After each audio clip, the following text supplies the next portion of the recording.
welcome to the podcast Beyond the Credentials, Episode 1. I'm your host, Amok Shenoy, and today I have a very special guest joining us, an esteemed academician, a visionary leader, and an inspiration to many. Our principal, Reverend Dr. Arun Antony, Chully, CMI. He holds a PhD in management from Bharatiya University, Coimbatore, and has previously completed his MBA and MPhil from Christ University, Bangalore.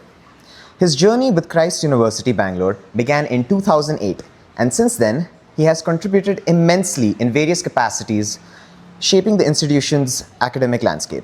He has also led multiple research projects and has organized numerous national and international seminars, making remarkable contributions to the academic community. Welcome, Father. It's a pleasure to have you here. Thank you. So, every journey, it begins somewhere. Now, if we were to rewind your story, what moments or influences would you credit for shaping the path that brought you here? All right. So, if I reflect back about my life, many people also ask me, how do you become a priest and all? So, I think our ambition to what we become in our life, a lot depends on your childhood days. So I'm from a small town, small village in Kerala. And in my neighborhood, the person whom I admired as a kid, 5 years, 6 years, 7 years, that was the most inspirational figure of that locality, that village, was the parish priest. Okay. So I think that has kind of, created a desire in me to model him in my life. Right. So that would have been my, initial days of inspiration where I choose to become priest. And of course, later on, there are moments where I have to reinforce my decision and then continue and then become a priest. There are many, but one person who comes to my mind is Father Thomas Chatambarman. His role and the way he did things I was 2008 I joined, and I have watched him closely, and the way the kind of vision he had, the strategies he has created, and the way he interacted with people all have, I think, significant impact on me, and it has influenced me a lot. You admired his visionary leadership and his vision as well as ability. execution. So it's I believe that a leader is not just about vision. Okay. Certainly he should be visionary, but at the same time, you also have to execute. You have to get things done. Yes. So unless you blend these two things, I don't think he's a true leader. And he was very efficient at getting it done. Yes. So you have made some choices in your life that most others weren't. Like, for example, you just mentioned you chose to be a priest. And so you've taken up education as your area of expertise. So what influenced you to make these decisions? Yeah. So I think the first part I already said, as a kid I was inspired by how I inspired and chose this path. But later on, during my seminary days, we had a lot of opportunities to interact with a lot of students. Right, we go to schools and conduct camps and all, and I was very excited, and whenever I was with students and whenever I was doing something with them or teaching them, that's the time I felt very excited or very at home. So probably that would have influenced my decision to take this path of education, teach. I enjoy even now I teach, though now I have more of administrative roles. Teaching is something very close to my heart. Before I come here in 2022, I was teaching. I was continuously teaching. So is it like the joy that you saw on students' faces when you first started teaching that really got you into like, okay, this is something I really like doing, imparting knowledge? Yes. So like that, I see. So a lot of people today, particularly my generation, we tend to get influenced by short form content we see on social media. Take, for example, Instagram Reels. So without really doing any further research as to verify whether what that reel said is true or not. Why do you think that is? Why do you think some people just believe at face value what they're seeing is real without doing that further research? I think as an educated person, we should never get into that. Okay. Because see, everybody who creates content, whether it's in social media or otherwise, even in the mainstream media, they have some clear motive, Okay. you know. So they have, just for example, now if you look at the burning issues of the time, whether it's Israel, Gaza, or Russia, Ukraine, so the kind of stories you read is dependent on who has created the stories. Yes. So which side of the side of the story it is. If you are from Ukraine side, then The you Ukrainian will hear media. yeah. So you will hear everything so they would rationalize the war, they would rationalize the Russia being aggressor. But if you are from the other side, you will totally different opposite side of the story. So what I'm trying to say is that most of the content in WhatsApp or Instagram has some motives, and most of the time that motive is very selfish of the one who has created it. Okay. Right? So as an educated person, you have to do your research. You have to have a balanced view by doing your research and trying to understand how it is going to affect you, and then take your call. So that's the wise thing to do. I think doing the research for yourself and going directly to the source material yourself would be a wise decision before coming to any sort of conclusion. Yes, and even to the credibility of the source itself. Yeah. So from where even the source can have their own motives. Yes. So I think if you have the bent of research, I think you will learn to know much more balanced. So how important do you think it is to integrate knowledge into different sectors of life rather than limiting it to books and classrooms? See, books and classrooms are required because it gives you, what has worked well in the past, maybe in terms of theory, in terms of an experience of people. But then any knowledge or skill for that matter become valid to what extent it is context relevant. Okay. So if you are the something which applies in India, for example, may not be applicable in some other country. So context is very important, and also real life application. So skills, along with knowledge, is so even if you look at how universities frame learning outcomes, they would say KSA. That means knowledge, skill, and attitude. So the blend of all these three is the real knowledge or real learning.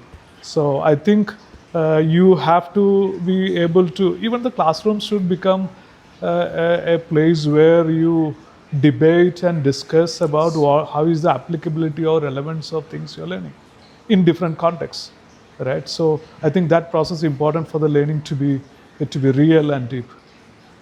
Yeah, and oftentimes in the events of this college, whenever you give a speech, you very often talk about the importance of having the growth mindset over a fixed mindset. Oh, yeah. And you've given some of the reasons right now. But other than that, are there any more reasons you think like growth I'm mindset happy is that essential? at least one person remember Yeah. about growth mindset. See, growth mindset it's not that everyone will have 100% growth mindset or something, but it's your willingness to fail. So unless you have unless you consider failure is okay, let me not bog down by it. Let me come out of it and then try something. Try again. So that's exactly the growth mindset. The problem with fixed mindset is that gets you stuck where you are. So you don't try. You think your talents are fixed. This is what you are, and then you cannot move any further. Whereas the whole concept of growth minds tells you that there is always the scope for improving. By putting effort, by practice, you can learn anything, you can master anything. So that's the whole premise of growth mindset, and I think that will kind of take you to, to different heights. places. Yeah, right. So that's why I insist. I think especially as youngsters, we should. For us as a little bit advanced age, it's difficult, kind of to be Because you have responsibilities. higher. So our growth mindsets. Percentage would be much less than those of young people. So young people should have maybe 70-80%, right? So that will help you to reach places. Yeah. Unfortunately, I don't think there are many people in my generation that are going for that growth mindset. They mostly stick on the phones all day. But I mean, awareness is spreading that Yeah. you have to do something with your life. You have to develop new skills, especially because of the rapid change in technology with artificial intelligence coming in. Yes. I mean, I do believe that a lot of jobs will be lost to AI. So people are realizing and Lots of waking up. jobs will be created also. Yes, Yeah. yes, exactly. For example, when computers came in, a lot of the bookkeeping accountants who would make it on paper and all, they lost their jobs. But then that created new jobs.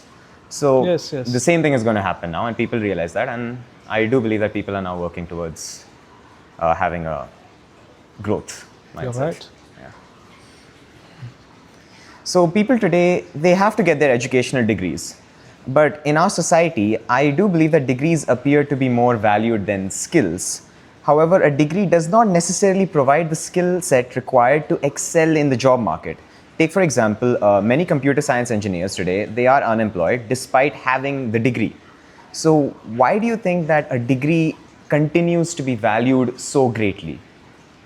Yeah, one reason is that, so someone has to endorse your learning, right? So academic, so for historically, universities, academic institutions are the ones who endorse, okay, this student has gone through this process and then been awarded a degree.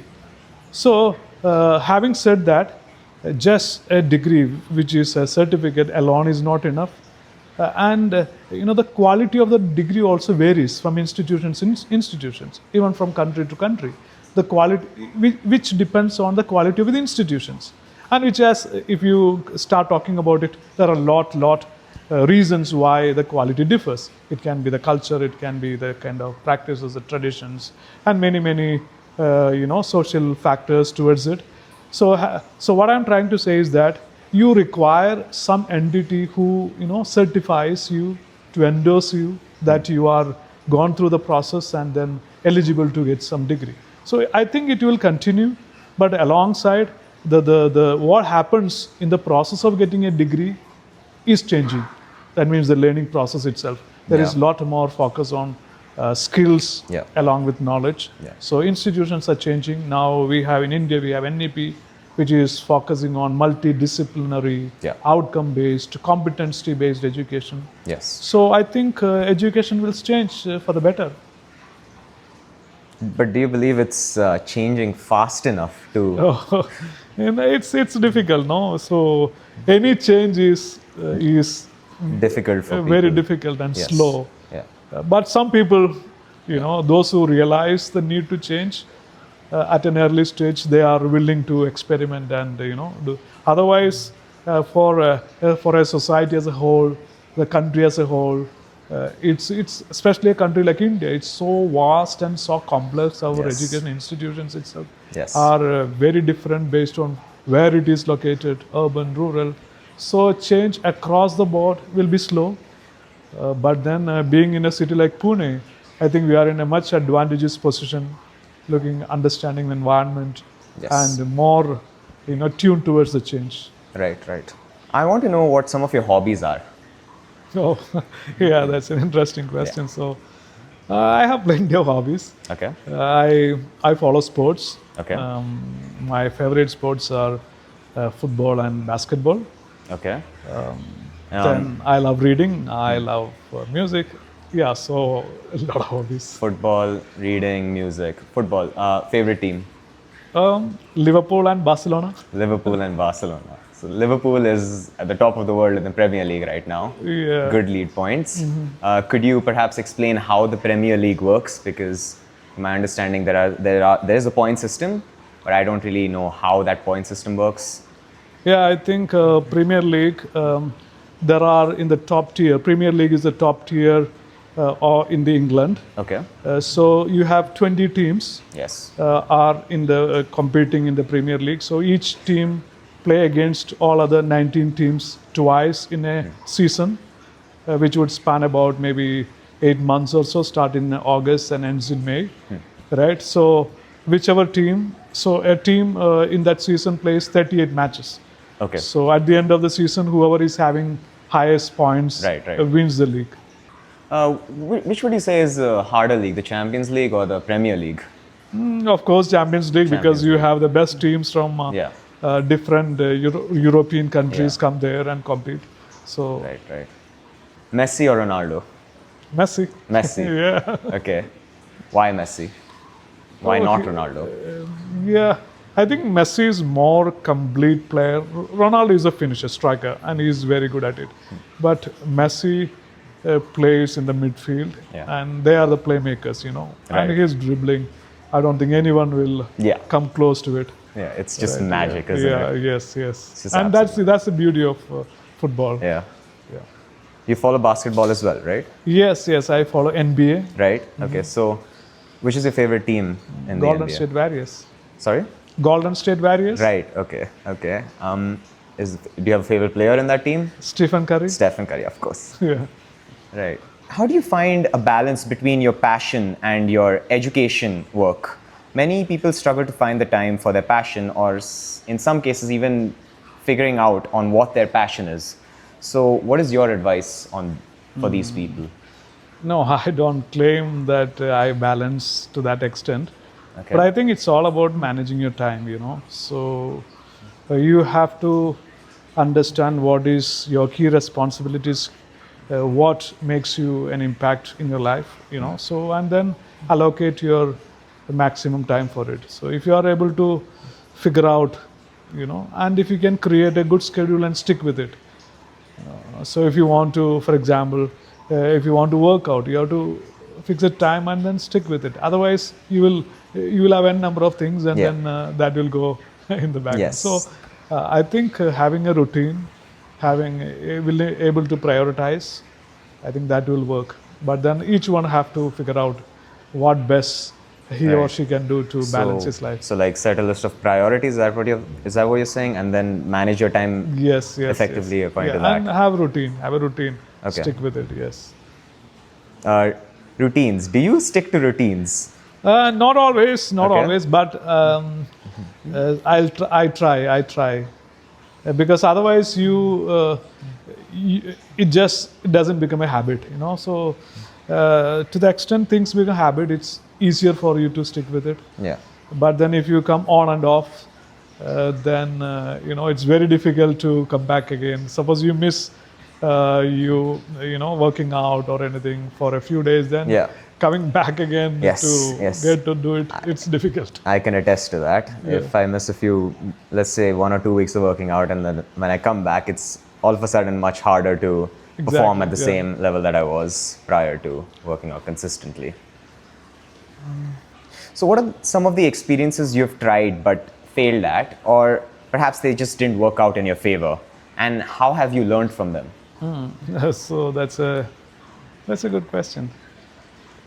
Yeah, in terms of academic, I think when I tried to write NET exam for the first time, I failed. Okay. NET exams. Yes, NET NET exams, NET, right, yeah. yes. So then I had to, but then I persisted with it. I did again, and then I passed. Right. Similarly, if I look back, my PhD days, there were a lot of ups and downs. There were moments you thought, okay, let me not continue, but then Could you give some specific examples? see in the for the PhD, you have to write articles and publish it Okay. in good journals. So that's very tedious. Many times you may get rejected, or you won't get any response from the publisher. So that's a setback, and then you feel bad about it. So without completing the necessary requirement, you can't proceed also. Okay. Okay. So it's like for anything, I think you have to persevere. You have to persevere. Otherwise, you will leave it and move ahead. I have seen also people who have not completed, who left it in the middle, and then they never had the PhD. Right. Then another funny example is like while I was learning to drive. Learning to drive. So yeah. So once I hit the vehicle. Okay. And then I had very, very difficult to come back to learn it again. So so failures sometimes pull you down. Like there was a fear in the back of your mind after you Exactly, crashed, yeah, like, yeah, oh God, right, what if this right. happens again the next time? I'm guessing you stepped in a Yes, vehicle, you yes, were like, yes. should I?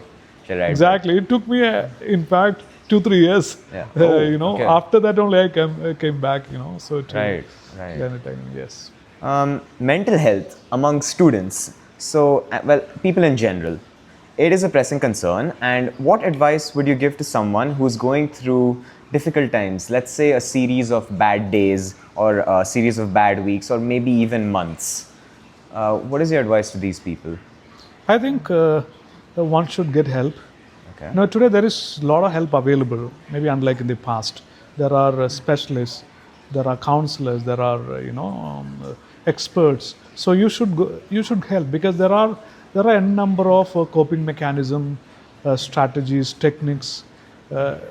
Be it whatever, be it simple things like mindfulness techniques or meditations, or a number of things which can help people come out of the mental health issues, stress, etc. So I think people should be willing to open up and get help, and then everyone also should have some support systems. Apart from, of course, people may have their own peers. So I believe peers, having good friends is certainly a requirement. Yeah. But along with it, they also should have some adults companions. Okay. Some adults, maybe their parents, maybe their teachers or counselors, someone they can go and have a conversation and get help. Yeah. Yes. What if someone is, let's say, in a job that they really do not like? The pay is good, but they really absolutely loathe that job, and they don't want to be doing this for the rest of their life. What do you think? What would you do in a situation like that if it was you? I think I'll look for something else. Look for something else. Yeah. Okay. So because unless you enjoy what you're doing, then after a while, then you're stuck. There is no enthusiasm in your life. There is no energy. There is no positivity, right? So I think life, you should go for things makes you positive, makes you happy, makes you wanting to get up in the morning and then have that. Yeah. So I think one should move away from a lot of negativity. Yeah. Negativity. So be more positive, essentially, and try out new things, like something along the lines of that. Right. Perhaps. I think so I think it connects with what I said earlier, growth mindset and all those. Yes. Exactly. I can see why you talk about the growth mindset so much in the events and everything. People dream of leaving behind legacies. So what's one that you wish to leave behind? Oh, I haven't thought such serious things. But still, if people remember me of having influenced or impacted them in some way, especially young people, so that's something I would cherish. Like in my capacity, what I want to do is to create opportunities, create a platform for people to develop themselves, learn themselves. So if they are getting something out of it, if they are learning and growing, so I would be very happy about that.